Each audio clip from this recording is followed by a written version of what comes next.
Pegate un chapuzón de rock.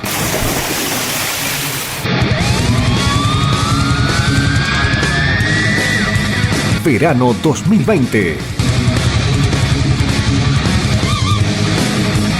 106.1 Rock and Hits. Rock and Roll. Me meto derecho en este problema, en este conflicto internacional, ¿no? Le hago una pregunta que yo veo, siguiendo diarios, radios, canales de televisión, y sabemos que lo complicado que es encontrar una verdad dentro de este ámbito, ¿no? Para usted, en su concepción, ¿qué es lo que quiere Vladimir Putin? Bueno, como has dicho muy bien, en cualquier guerra la verdad es la primera víctima. Claro. Habitualmente, y más en estas épocas, se utiliza mucho una terminología, digamos, que confunden los términos. La guerra no es un hecho militar en sí mismo, es un hecho político. La manifestación es militar, pero la guerra viene de lo profundo de la historia. Primero se recurre a la diplomacia, ¿no? Hoy se llaman relaciones internacionales, el poder blanco. Se logra, se recurre a la fuerza. Desde el fondo de la historia, yo les diría casi de la edad moderna, viene una lucha mundial muy importante, que son los poderes marítimos, es decir, los imperios marítimos. La noción de imperio es una noción del Estado que tiende a acrecentar su poder. Hay estados que no son imperiales. No hablo de imperialismo en términos ideológicos, hablo de imperios, que existieron siempre. Después de cada guerra mundial, hubo más de 20 en los últimos 500 años, los estados tienden a acrecentar poder. La última gran guerra mundial fue la Guerra Fría. Pero la Guerra Fría fue una guerra donde operó un concepto estratégico que se llamó la disuasión. Es decir, al estar presente el arsenal nuclear, operaron por otros medios. O sea, no fue una guerra total, porque eso equivalía a la destrucción absoluta del mundo. Pero ¿qué ocurre? Esa guerra se resuelve en los años 80, a principios de los 90, con la caída del muro, la división del Imperio Soviético en distintas repúblicas, en teoría independientes, dentro de las cuales estaba Ucrania. Entonces, desde hace más de 200 años, yo le diría desde el siglo XVIII, desde la creación del Imperio Británico, hubo dos grandes estructuras mundiales que lucharon por preservar el poder mundial. Una es la estructura marítima, es decir, Occidente, que incluye todo lo que es América y Europa. Y la otra es Oriente, con la gran isla mundial que es Asia, Eurasia. Entonces, ¿a qué voy con esto? En el año 49, cuando comienza la Guerra Fría, se forma la OTAN. La OTAN era una estructura, digamos, de defensa de Europa, porque los tanques rusos estaban en Berlín. Entonces había que crear una estructura defensiva para que los rusos no avanzaran hacia Occidente. Y al mismo tiempo, la Unión Soviética consolidó un cinturón defensivo que constituían los países que había invadido en la Segunda Guerra Mundial. Claro. Polonia, Checoslovaquia, Yugoslavia, Rumania, Bulgaria, etcétera. Con la implosión soviética, todos esos países se fueron tornando independientes y algunos de ellos se fueron involucrando o incorporando dentro de la Unión Europea y, por supuesto, dentro de la OTAN. Con lo cual, se acrecentaba el peligro, por lo menos desde la perspectiva de Putin, que asume en el año 2000, a ver de alguna forma vulnerada su seguridad estratégica. Ustedes piensen que la zona de Ucrania es una de las zonas más importantes, por lo menos desde el punto de vista geopolítico. ¿Por qué? Porque es el acceso fundamentalmente a recursos naturales muy importantes, energéticos, como el gas, por ejemplo, como el petróleo, o recursos, digamos, agrícolas muy importantes, alimentarios, pero también tiene una importancia crucial, porque es el acceso, a través de Crimea y Sebastopol, al Mar Negro. Si ustedes ven el mapa de Rusia, alguna vez en la escuela lo hemos visto todos, van a ver que es el país más grande del mundo. Claro. Sin embargo, no tiene salida a los mares cálidos, es decir, todos sus mares están congelados, con lo cual la salida de la flota rusa era fundamental tener acceso a esos mares cálidos. Y por eso es la importancia de Crimea, y por eso es la importancia de esta guerra. ¿Por qué? Porque de alguna forma, usted me ha preguntado cuál es el objetivo de Putin. Yo le diría que el objetivo de Putin no es Ucrania, sino es la debilitación de la Unión Europea. Acá hay dos cuestiones que son claves o básicas, que es el aspecto cultural. Eso Acá en la le iba a lucha se consultar, da- porque por un lado tiene un país que culturalmente, o sea, estoy hablando de Ucrania, que culturalmente es muy parecido a Rusia. Claro. Entonces, como que no tiene que hacer esa invasión cultural la Rusia de Putin en ese lugar, sino que va más por los espacios, me da esa sensación, ¿no? Claro, el tema no es con Ucrania, el tema es con Occidente, es decir, la idea de Putin como líder nacionalista, Putin recreó, digamos, se apartó un poco de la ortodoxia marxista y cuando asume el poder trata de revalorizar la cultura originaria, zarista, vuelve a darle una importancia enorme a la Iglesia Ortodoxa rusa y trata de reformular un nuevo nacionalismo ruso, el cual tiende... Este punto es muy interesante, Jorge, lo que está diciendo, porque uno empieza a entender, o creo, ¿no?, que uno empieza a empiezo a preguntar, este tipo, ¿por qué va en esa búsqueda, ¿no?, de la restauración de la gran Rusia, una cosa, Claro. una mirada... Bueno, pero es una cuestión histórica. Es decir, nosotros tenemos que ver siempre, cuando analizamos políticamente, y más la política exterior, los procesos históricos. O sea, Putin no es el resultado de una circunstancia casual. No salió Es de el un resultado... repollo, digamos. Claro, es el resultado de un devenir histórico. Que ustedes piensen que la Rusia zarista fue un gran imperio. Claro. Y Rusia, en general, es un Estado que no pudo ser invadido nunca por Occidente. Las dos grandes invasiones que tuvo desde Occidente fracasaron. Una fue la de Napoleón en 1812. Ajá, y después los La alemanes. Hitler. Claro, y fíjense que en el año 41, cuando se lanza la Operación Barbarroja, el 22 de junio, cuando las tropas alemanas invaden Rusia, en realidad el objetivo era Moscú, pero Hitler, 2 meses antes, o 2 meses y medio antes, desvía todo el ejército central para conquistar Ucrania, porque sabía que era la base de los recursos naturales que necesitaba el ejército para poder seguir la marcha. Pero ¿qué ocurre? Como Rusia es un país tan inmenso, siempre la estrategia rusa fue la de replegarse y dejar que el invierno haga su tarea. Exactamente, jugar con el clima. La ¿no? única invasión que tuvo Rusia y que pudo ser conquistada vino desde los mongoles en el siglo XIII. Es decir, desde Oriente. Desde Gengis Khan. Entonces, acá tenemos un tema central. Acá hay una lucha cultural entre Occidente y Oriente, porque le vuelvo a repetir, el objetivo de Putin no es Ucrania, el objetivo es la debilitación de la Unión Europea y por supuesto Estados Unidos, porque en realidad el actor importante es Estados Unidos, no la Unión Europea. La Unión Europea ha perdido desde hace unos 15 años todo el vigor y el poder cultural, porque Europa está destruida culturalmente. Miren, Occidente está compuesto por 3 elementos. La cultura greco-romana, es decir, fundamentalmente la filosofía griega, Sí. que de donde sale la noción de Estado, de la poli griega. El segundo es el derecho romano, donde sale la estructura jurídica del Estado, que llega hasta hoy. Y el tercer elemento es el catolicismo, la cristiandad, para mejor decirlo. Es decir, la tradición judeo-cristiana que da un fundamento cultural a Occidente.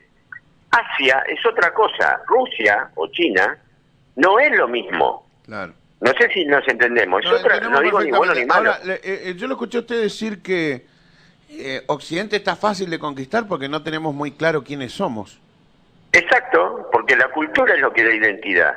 Nosotros, como, digamos, hispanoamericanos, tenemos una cultura básica que es, somos hispano-criollo-católicos. Claro. Esa es nuestra cultura de base. Por eso, la primera ciudad que se funda en Argentina es Santiago del Estero. Pero eso viene del norte, viene de Perú, del virreinato del Perú. ¿Por qué? Porque somos culturalmente, desde el año 1500, estamos formados en esa cultura. No somos ni maoístas, ni taoístas, ni tenemos una cultura oriental, que esos pueblos sí la tienen. Pero entonces, ¿cuál es el tema? No me quiero Que meter cuando con la tesis de Weber, cuando dice Weber que el mundo católico, digamos, que nos, por decirlo así, nos conquista, ¿no?, a estas tierras, Sí. y por el otro lado tenés el protestantismo, que tiene otra concepción de Dios y de cómo Dios quiere a su feligres, y hay ahí un tema de por qué ellos son ricos, los del norte, y los de acá somos pobres. Claro, bueno, ahí usted sabe que la cristiandad en 1550 se divide por el tema de la reforma. Entonces, ahí tenemos un sector, digamos, protestante, como son muchos de los países de Europa, y otros que siguieron la rama apostólica. Pero digamos que el tronco es común. Claro. Si bien después, eso que usted habla es el germen de nuestras guerras civiles. Claro. Eso es el germen que se da a partir de 1810-11 de las guerras civiles en Argentina, por una confrontación entre la cultura y la civilización. Acá se quiso reemplazar a la cultura originaria nuestra por una estructura europea, digamos, con otro tipo de pensamiento iluminista, propio de la Revolución Francesa. Pero es un tema que tendríamos que tener otro programa para discutirlo. Sí, lo vamos a discutir. Por eso las banderolas de los gauchos de Facundo Quiroga decían religión o muerte. Claro. No eran sacristanes, pero ellos defendían su cultura originaria. Sí, sí. Ante los representantes del puerto de Buenos Aires, que tenían otra mirada, más aproximada a lo que usted llamó recién protestantismo, digamos así, pero con otra variante. Exacto. Pero digamos que, concentrándonos en el tema de Ucrania, yo le diría que acá hay una lucha cultural de una Europa destruida culturalmente, nihilista, que ha tirado su cultura por la ventana, y ya lo había dicho en su famoso discurso el cardenal Ratzinger en el 2004, cuando discutió con los representantes de la Escuela de Frankfurt sobre la razón y la fe, ¿no? Pero digamos que Europa ha quedado marchita, tiene el alma marchita, y eso se refleja en la fuerza. Qué interesante esto que dice, ¿no? Para que no sepa, digamos, la Escuela de Frankfurt es una escuela sobre todo referente a la filosofía y a la comunicación, y a la cultura, ¿no? Y una escuela que históricamente ha tenido una mirada apocalíptica del mundo, ¿no?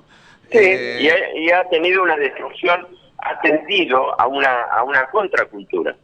Que eso, a partir de los años 20, con Adorno, a Habermas, una serie de pensadores, ha sido digamos, ha socavado las estructuras culturales. Claro. Y, por supuesto, en el plano político tenemos a Gramsci, que escribe Los cuadernos de la cárcel en la década del 20, donde él ya plantea en ese momento que la clave del poder no son las armas, sino que es la cultura. Bueno, Antonio Gramsci, que es un tipo, también digo, esto le cuento a la audiencia, es un filósofo italiano que estuvo casi toda su vida en Cana, y que el tipo sale, creo que estuvo 10, 11 días en libertad y murió, ¿no? Pero dejó textos muy interesantes, y que, digo, es muy bueno hablar con usted, Jorge, este tipo de cosas, porque saltamos de Napoleón a Gramsci o a la Escuela de Frankfurt, y de ahí nos pegamos la vuelta a Hitler, y nos venimos de vuelta a Crimea y a todo este lío. Porque todo está relacionado, todo está relacionado. Es decir, la historia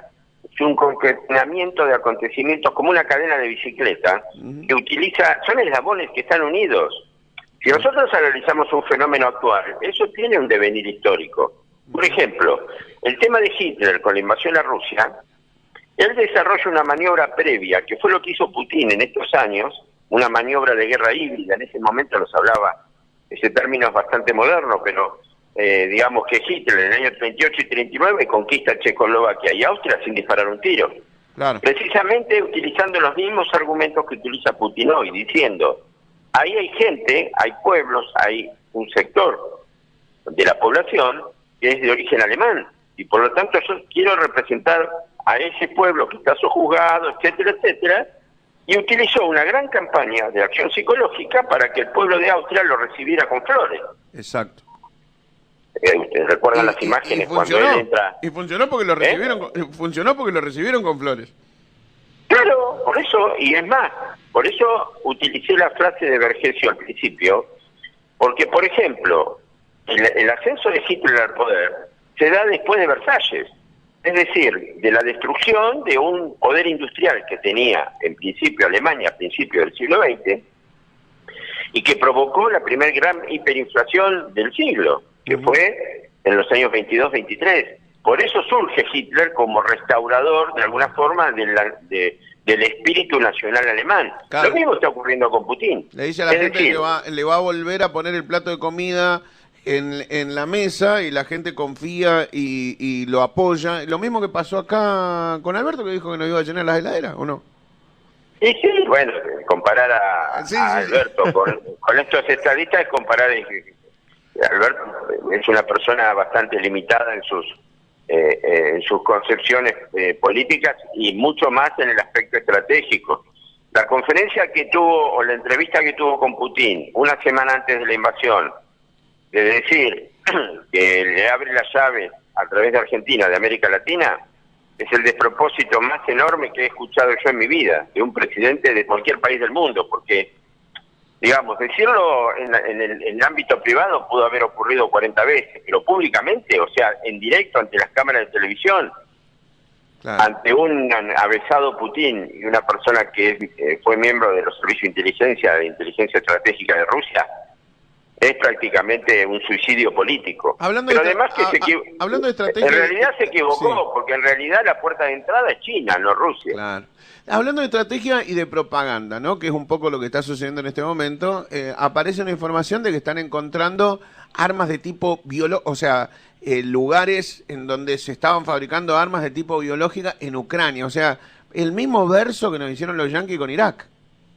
Bueno, acá tenemos un tema central. ¿Cómo es tu nombre?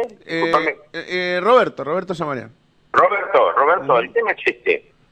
Putin la guerra ya la tiene ganada. ¿Por qué? Porque él la ganó antes de invadir. Lo que ocurre es que él desarrolló una maniobra de guerra híbrida, y les explico este concepto para la gente que, digamos, lega en estos temas. La guerra, generalmente, uno cuando habla de guerra habla de la fuerza militar, es decir, un tanque contra otro tanque, o digamos un avión contra otro avión, o lo que pasó con nosotros en Malvinas, un avión contra un barco, tropas que combaten.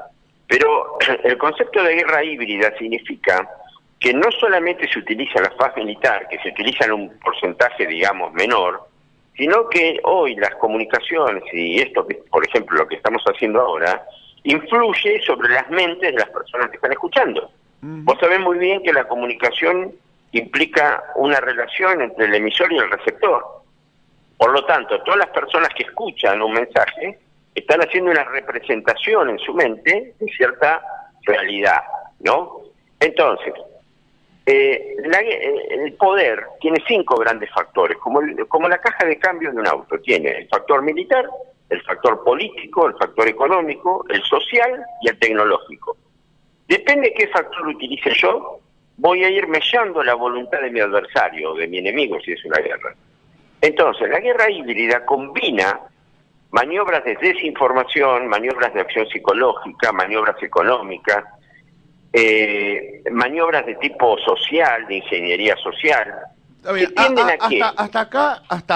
hasta este momento, que llevamos, no sé, 15, 16 días de esta invasión rusa, ¿qué está pasando con esa mirada? Porque, digo, ¿cuál es el efecto que tiene esta guerra híbrida, ¿no?, esta estrategia? ¿Qué está pasando en el mundo? Porque el mundo, por un lado, dice una cosa, dice otra. Ahora parece que, por ejemplo, el presidente, entre comillas, de Venezuela, Nicolás Maduro, dijo: yo los quiero apoyo a Rusia, pero le vendo el petróleo a Estados Unidos. Claro. ¿Sabes qué pasa, Roberto?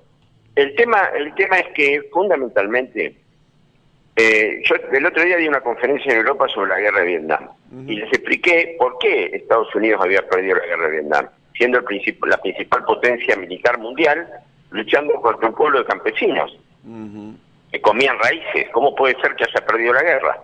Precisamente, ¿sabes por qué la perdió? Por las imágenes de televisión. Porque el general Giap y Ho Chi Minh, que eran los estrategas norvietnamitas, determinaron que el campo de batalla no era la selva de Vietnam. Ese era un medio. El campo de batalla era la sociedad de Estados Unidos. ¿Por qué? Porque las imágenes de guerra se veían en la televisión. Y nadie puede soportar a un chico despedazado o a una familia despedazada por una bomba. ¿Te das cuenta? Porque el horror de la guerra es lo peor que una persona puede soportar. Y te lo digo con cierta experiencia, porque mi padre estuvo en la Segunda Guerra Mundial y estuvo en un campo de concentración. A lo que voy es lo siguiente. Acá lo que hace Putin es cerrar a la información dentro de Rusia. Por eso bloquea todo lo que es señales. Es decir, Clausewitz decía en 1830 que el poder y la guerra se basan en tres factores que tienen que estar coordinados. Uno es el gobierno, otro es el pueblo y otro son las Fuerzas Armadas. Ese triángulo tiene que estar férreamente establecido. Bien, y una de esas ¿cómo lo tiene, perdés la guerra. ¿Cómo tiene ahora ¿Qué en este ocurre? momento las Fuerzas Armadas, sobre todo el pueblo ruso? ¿Qué está pasando ahí? Dentro del pueblo ruso, Putin es respetado, pero no es querido. Te lo repito, Sí, es sí. respetado, pero no es querido. ¿Qué ocurre? ¿Por qué cae la Unión Soviética en los años 80? Precisamente por los medios de comunicación. ¿Sabés por qué? Porque un poder cerrado, totalitario, como es un sistema marxista o comunista, no puede tener vinculación con el exterior. ¿Por qué? Lo mismo pasó con Cuba. Si vos ves que tu primo en Miami trabaja en un supermercado Claro. como repositor y se va de vacaciones todos los años Es lo que a le la va, Bahama. es lo que le va a pasar a Corea del Norte, ¿no? Por eso está... Exacto, pero por eso se cierra la información. Putin lo que está haciendo ahora es que toda la maniobra de desinformación de Occidente y de guerra psicológica, porque vos, Roberto, ahora tenés 2 o 3 tipos de guerra simultáneas. Claro. Tenés la guerra militar, ¿no? Clásica, digamos así. Un misil contra un tanque. Pero también tenés la guerra psicológica. ¿Y cuál es la guerra psicológica? La que nosotros vemos en los medios. Es decir, hay una guerra psicológica que se enfoca al objetivo que es la población de Ucrania, al objetivo que es la población rusa, por ambos contendientes, Putin para bloquearla, para cerrarla, pero hoy tenés un gran tema. Los ucranianos tienen celulares, cosa que en Vietnam, o cosa que en la guerra del Golfo, vos fijate que desde Vietnam no hubo más guerra en televisión. No se vio ninguna guerra en televisión, en directo. ¿Por qué? Porque eso destruye la estructura, digamos, de apoyo de la población. Eso es un detalle muy Fíjate, importante. los canales de televisión Sí. en Occidente, todo Occidente, ¿qué están mostrando? La crueldad de la guerra. Sí. ¿Está bien? Claro, sí. ¿Para El, qué? el amarillismo que vemos habitualmente en este tipo de Claro, cosas. pero eso está dirigido a crear, por supuesto que lo es, a Putin como el monstruo, digamos así. ¿Y Por Putin supuesto. qué está haciendo? Creando la sensación de que Occidente quiere establecer a Ucrania como base de ataque a Rusia. Exactamente. ¿Entendés? Que él se está defendiendo Entonces, nada más. Exacto. Entonces, ¿qué es lo que pasa? Esto es una guerra psicológica hoy, en la cual Putin va a tratar de llegar a sentar en la mesa de negociaciones al presidente de Ucrania. Se les está complicando la guerra en Ucrania, ¿por qué? Porque él preveía una guerra rápida, porque el tiempo juega en contra de Putin, precisamente por la acción psicológica de Occidente. ¿Entendés? Entonces, lo que tiene que lograr es que ceda rápidamente el poder en Ucrania y sentarlo en la mesa de negociación. Esto implica fundamentalmente tener acceso al Mar Negro, controlar toda la zona sur y tener un control de los puertos en el mar. Le hago una y tener pregunta, un gobierno- Jorge. A ver,